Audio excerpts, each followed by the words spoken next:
ओम गण गणपतये नमः। मैं हूँ एस्ट्रोलॉजर अदिति प्रिया और फरवरी 2026 में ग्रहों की स्थिति आपकी राशि पर क्या संकेत दे रही है, आज हम वही बात करने वाले हैं। तो पहले समझिए कि फरवरी महीने का थीम क्या होगा।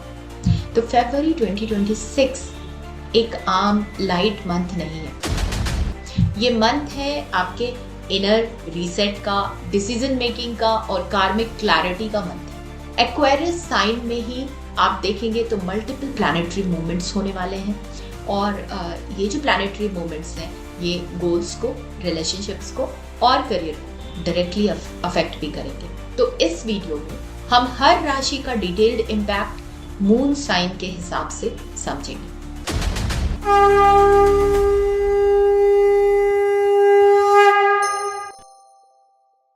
मिथुन राशि जो है उनकी बात करें तो फरवरी कैसा रहेगा। सबसे पहले समझिए फरवरी का ओवरऑल थीम आपके लिए कैसा रहेगा। तो मिथुन राशि के लिए जो ओवरऑल थीम रहेगा वो होगा टर्निंग पॉइंट मंथ। ये महीना आपके लिए सिर्फ इवेंट्स का नहीं, बिलीफ सिस्टम का शिफ्ट लेकर आता है। इस मंथ का कोर क्वेश्चन ये है कि आप जो चाहते हो क्या वही सच है। ये मंथ आपसे कहता है लिमिटेड थिंकिंग से बाहर निकलो, पुराने अजम्पशंस को तोड़ो एंड अपनी दुनिया का साइज बड़ा करो। तो फरवरी में आपके साइन के लिए बात करें तो यहाँ पे हैवी क्लस्टर जो आएगा चंद्र राशि से, तो आपका कौन सा हाउस होगा? 9th हाउस है ना, जेमिनाई मून से 9th हाउस।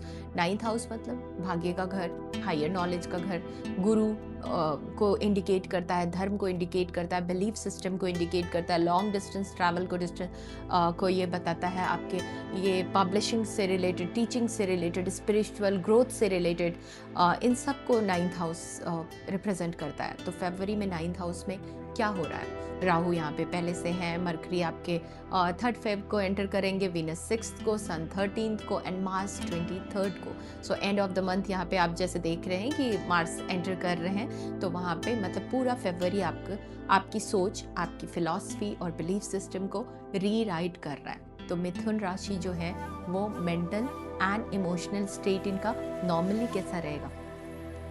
ये लोग वैसे जनरली बड़े क्यूरियस आपको दिखेंगे, ये बड़े लॉजिकल दिखेंगे, ये बड़े फास्ट थिंकर्स होते हैं, कम्युनिकेशन इनका बहुत स्ट्रांग होता है, इमोशन से ज़्यादा ये माइंड ओरिएंटेड होते हैं। तो फरवरी 2026 में इनका क्या सारा प्रेडिक्शन के अकॉर्डिंग जो है वो कैसा रहेगा इनका माइंडसेट? माइंड हाइपर एक्टिव रहेगा, हर चीज़ का वाई ढूंढने का मन करता रहेगा, ओल्ड बिलीफ्स पर डाउट भी आ सकते हैं, गुरु, टीचर या मेंटोर से आपके डिसएग्रीमेंट के चांसेस हो सकते हैं। राहु 9th हाउस में, कंफ्यूजन भी between logic versus faith, spiritual curiosity बढ़ेगी, एस्ट्रोलॉजी, साइकोलॉजी, ऑकल्ट, फिलॉसफी की तरफ अट्रैक्शन, ये सब देखने को मिल सकता है। मिड फेब जब यहाँ सोलर एक्लिप्स के अराउंड का टाइम होगा तो सडन बिलीफ शिफ्ट देखने को मिलेगा, किसी सच का रिवेलेशन हो सकता है, किसी पुरानी आइडियोलॉजी से डिटैच होना ये दिख सकता है। इंपॉर्टेंट बात है, ये मेंटल क्योस नहीं है, ये इंटेलेक्चुअल प्लस स्पिरिचुअल इवोल्यूशन है।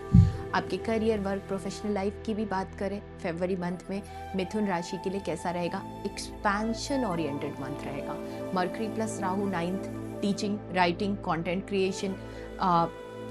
Creation, astrology, coaching, law, consulting, online education, international work, ये सारी चीज़ों में इंडल्जेंस। आप क्या करना चाहेंगे? एक्चुअली आप कुछ नया कोर्स करना चाहेंगे, नया सर्टिफिकेशन आपको चाहिए होगा, नई डायरेक्शन कोई ना कोई अडेप्ट करने का मन, कुछ ना कुछ नेटवर्किंग का भी गुरु से काफ़ी कनेक्शन है तो अब्रॉड कनेक्शंस होना, एंड कंटेंट या नॉलेज बेस्ड जो ब्रांड है उस पे क्या उस पर दिक्कत क्या हो सकती है कि फोकस स्कैटर्ड होगा, बहुत सारे आइडियाज़ लेकिन ग्राउंडिंग लेस होना, कमिटमेंट इश्यूज ये भी देखने को मिलेगा। आपके लिए मैं ये एडवाइस दूंगी कि फरवरी में आप एक्सप्लोर करें। फाइनलाइज के लिए अगेन आई वुड से मार्च के बाद आपके लिए भी सन जब 9th हाउस में आता है आपके, तो यहाँ पे इस मंथ में आप देखेंगे कि फादर फिगर से भी ईगो क्लैश का टाइम है। अथॉरिटी ऑफ बिलीफ, मुझे ज़्यादा पता है, एथिकल जितने भी डायलेमाज हैं वो आना। तो मार्च 23 जो फेब के बाद भी वहाँ पे देखेंगे तो डिबेट्स का टाइम है, आर्ग्यूमेंट्स, आइडियोलॉजी पे, सोशल मीडिया फाइट्स पॉसिबल है। अब आपकी फाइनेंस, मनी फ्लो की बात करें तो फरवरी में पैसा कैसा रहेगा? एजुकेशन, ट्रैवल और लर्निंग पे खर्चा होगा, long term investment mindset develop होगा, राहु मरकरी का इफेक्ट होगा कि ऑनलाइन कोर्सेज वगैरह, इस हाउस में प्लेसमेंट से डिजिटल टूल्स पे इन्वेस्टमेंट, बुक्स पे भी फॉरेन ट्रांजैक्शंस होना पॉसिबल। वार्निंग आपके लिए क्या रहेगी कि इम्पल्सिव डिसीजंस अवॉइड करें एंड इमोशनल एक्साइटमेंट में पैसा नहीं लगाना है। ठीक है, आपके लिए तो बेस्ट है पैसे को लगाना नॉलेज पे लगाओ, आपके लिए स्किल अपग्रेड पे लगाओ, teaching tools, again personal brand पे, थ्रू अपने बुद्धि को यूज़ करके, है ना। और आपके रिलेशनशिप, लव एंड मैरिज की बात करते हैं अगर मिथुन राशि के लिए, तो रिलेशनशिप इस मंथ माइंड बेस्ड ज़्यादा होगा, इमोशन बेस्ड कम होगा। मैरिड लोग और कमिटेड लोग के हिसाब से देखें तो फिलोसफिकल डिफरेंसेस देख सकते हैं, पार्टनर को लगेगा आप प्रीच कर रहे हैं उनको, तुम हमेशा राइट क्यों हो, है ना। टाइप कन्फ्लिक्ट्स, एडवाइस, लिसनिंग ज़्यादा, एक्सप्लेनिंग कम।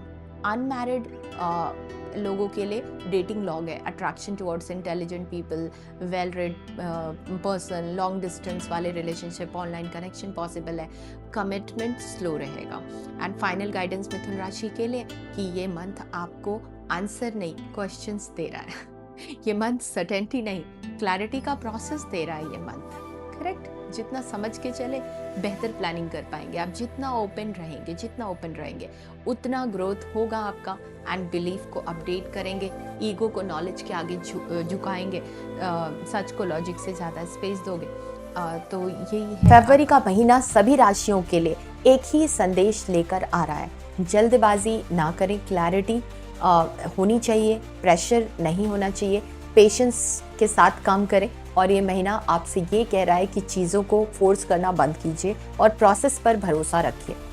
जो रुक रहा है वो मना नहीं हो रहा है, वो सिर्फ सही वक्त का इंतज़ार हो रहा है। तो याद रखिए, हर ग्रह हमें सज़ा देने नहीं समझाने भी आता है, और जब हम सीख ले लेते हैं तो वही ग्रह हमारे लिए प्रोटेक्शन और प्रोग्रेस, इन दोनों का जरिया बन जाता है। तो अपनी चंद्र राशि के हिसाब से ही अपने इमोशंस और डिसीजंस को समझिए, क्योंकि मन का ग्रह ही जीवन की डायरेक्शन तय करता है।